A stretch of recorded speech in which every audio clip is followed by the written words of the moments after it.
Soccer fans, prepare your bodies, okay? It's gonna get crazy. Seattle has been selected as a host city for the 2026 FIFA World Cup, and a local committee is focusing on creating a legacy, maximizing the impact all around a region. Yeah, today we're going to be meeting the new Chief Legacy Officer of Seattle FWC26, Lisa Chin. Welcome. Hi.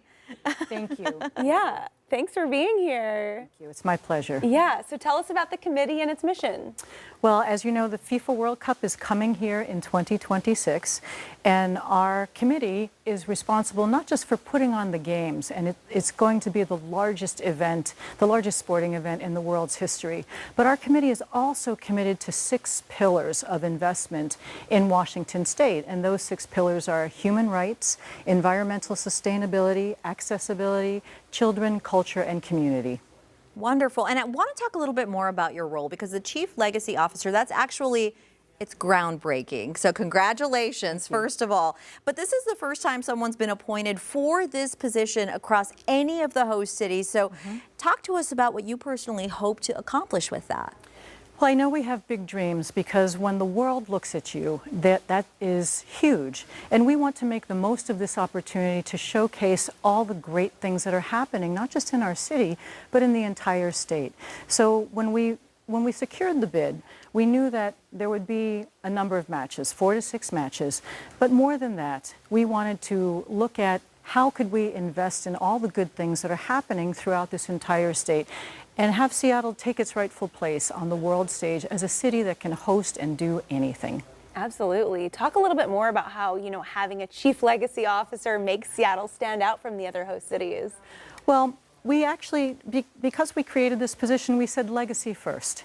Anything we do around this with the World Cup spotlight and the eyes of the world on us really has to be about what comes after the games, because they're going to happen in about 1,000 days from now, but the legacy should live on for years. So when we think about one of our pillars, like children, we are partnering so deeply with the Rave Foundation on their project to put in 26 free mini pitches for kids by 2026 to go into communities where children may not have access to sports or free play, and we're partnering with them and lifting up their work around the state. And that is an investment that our children and hopefully their children will benefit from having the World Cup having come here.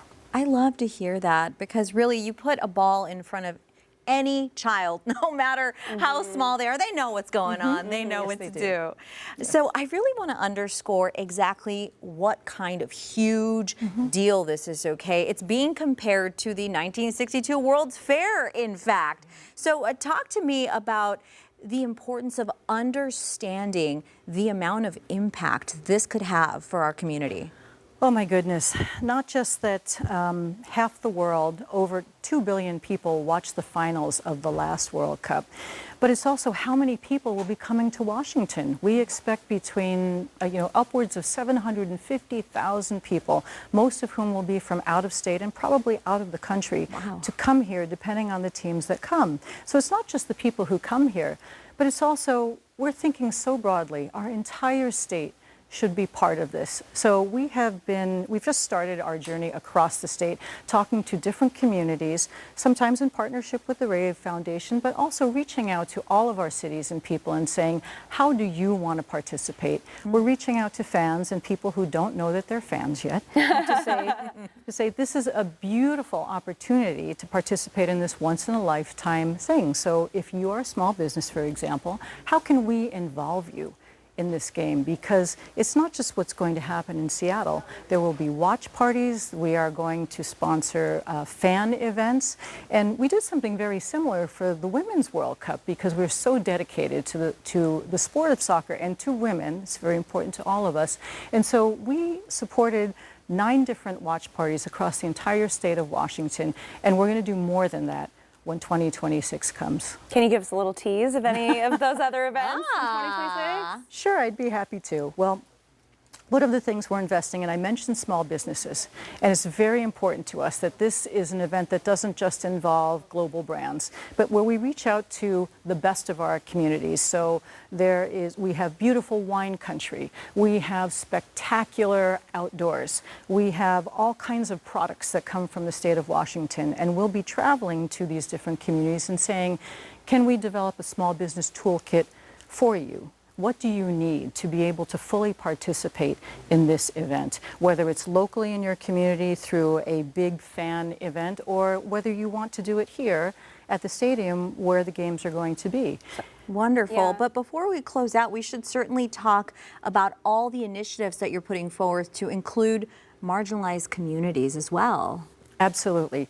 Well, one of the things we're creating, because we're focused a lot on digital, our digital legacy and the digital assets that we'll leave behind, and also the people, we're going to be developing a handheld app that will be a wayfinding piece that will work with the fan application that's coming from FIFA. And we're going to direct people to different areas of the state and through different communities in the city, so that communities that may not have had access to these games, there'll be pathways, there'll be art, there'll be many things that will call them in and direct all the visitors to this place, to those places.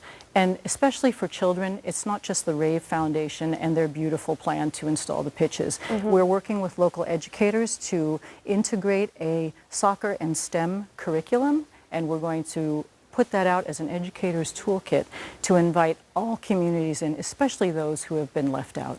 Well, we want to thank you so much for joining us today, and I am just so excited to see all of these things go into motion, see them become a reality. So cannot wait for that.